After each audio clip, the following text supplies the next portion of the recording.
your blue book. 2-page, let's see here. Page 34 in the blue book strategy solution. Okay, people who use the Frayer model. No, it's a good book. It holds my page down. Thank you. Oh, lots of stuff. I know. What would we do if we didn't have lots of stuff, right? I know. Benefits of the Frayer model, those of you who use it. Examples and non-examples. Okay, so when we take a look at the Frayer model, and I'm going to put one up here on the screen, it makes the brain think about examples of whatever the concept or the word is, and non-examples. What I will tell you is this is a hard box sometimes, and sometimes not possible. Okay? So that means we don't use non-examples then. We maybe change it and put the sketch here. We'll talk more about that. Why? Let me ask you, go back to you, Connie, the benefit of the examples and the non-examples. You said that was a good piece within the Frayer. Why is that? I couldn't cite the person, but there's somewhere I remember reading the research that the child can explain the antonym. They know that it's not. It's easier to define what it is.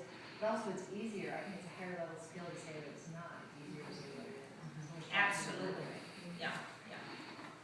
It just, that caused me to think, sometimes if non-examples, and that's why it's so important for you to do it first. Don't ever ask a kid to do a Frayer model unless you've done it yourself. Because if you struggle coming up with non-examples, you know kids are. And we don't want to put something ding-dongy in here like, what, an elephant. Well, that has nothing to do with nothing, okay? You want it to be in the ballpark.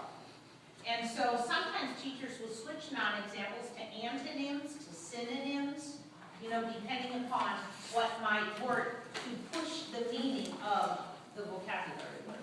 Do you ever give them non-examples, or we thought they didn't? We might give them non-examples as an example, and then see if they can come up with more. Sure.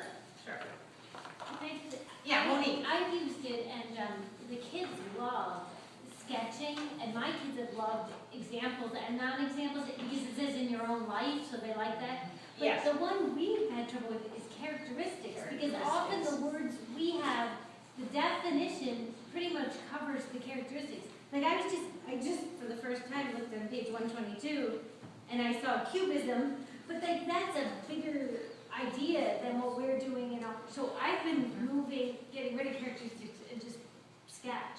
Then they like it. Sure. And if that works, that's what we want. Okay? Other power of the Frayer model. I always find it interesting. When I rewrote the strategic reading book to the second edition in 2010, and I had all these teachers again helping me with them, a lot of them from New York. There's just a lot of people in New York. That is always the #1 vocabulary strategy that comes back to me from at any level, any content area.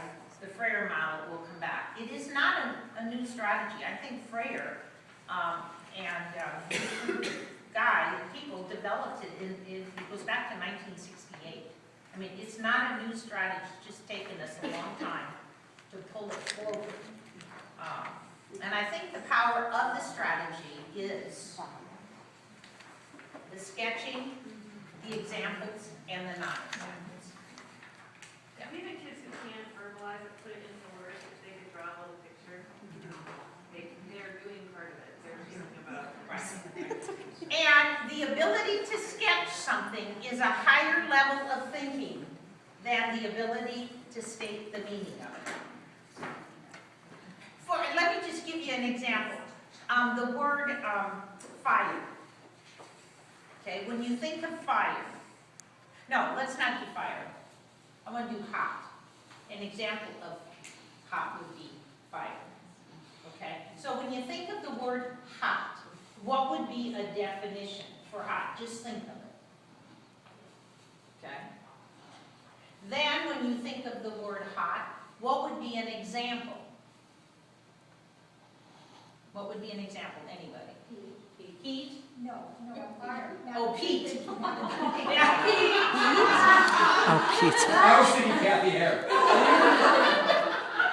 Okay, I love it. What else? Fire. Fire, okay. So then I say, sketch the meaning of hot. Now, visualize, what would you sketch? You would sketch a flame. Somebody else, what would you sketch? Hands. A hand. Like a stovetop. Okay. Somebody sweating. Do you The see sun. what's happening to the thinking? Yeah, yeah. Then I can say, okay, what would be a non-example? Ice. And then what I like to do is push it even further, and I like to have you sketch a non-example. Okay? Because that pushes it up a little bit higher. You can't sketch that which you don't understand. That's the power of that non-linguistic representation. And we've learned for ESL kids, it is mandatory. They have to have those pictures to go with this. Okay? So let's look at a few examples of Frayer Model and then let you get to work. Creating some. A lot of these are in your packet. A teacher taught the Frayer Model with a classroom routine for Give Me 5. And again, the definition, we don't want them copying. We want the definition in their own words. Marzano calls it in his 6-step vocabulary a description, not copying it. And that's not easy. But we don't want them copying it out of the dictionary. We want it in their own talk. There's an example of respect because then she used it with her little ones. Can you be nice, please? Non-example? I hate you. Yeah. And their characteristics fit, I think, rather well. Kind, nice. This was responsibility, was they didn't put it in the middle, but again, it's another example of taking those routines, character ed, listening, because those are such nebulous words. What does that mean, responsibility, respect? Proportion in math, addition in math,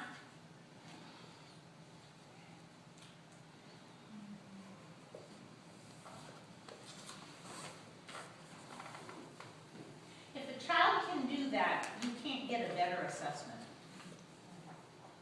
There is no other test that would give you as much as that. Would you like to write the New York State test? Yeah. Yeah, I know. Don't get me started. Don't anybody start. This is not, unfortunately, only New York, or maybe fortunately, I don't know. Okay, explorers. Now there again, I think it's a broad enough concept that the characteristics work of an explorer. This is then taken out of their in their social studies, geography, region, coastal plain, and that's how she had them deal with the key vocabulary, those critical terms. And she had them start with sketching, and then from there, now write your definition. Okay? PE, strength training, it just works. Everybody has vocabulary. Okay? Academic, this was character ed. And like Connie said, the examples, non-examples, they have to be from the kid's life. That's the Velcro piece. Then what I'm going to have you do is take your packet, page 6, supplementary packet.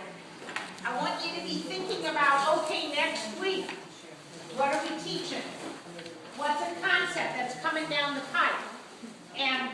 create a Frayer model around some of the critical, essential vocabulary words.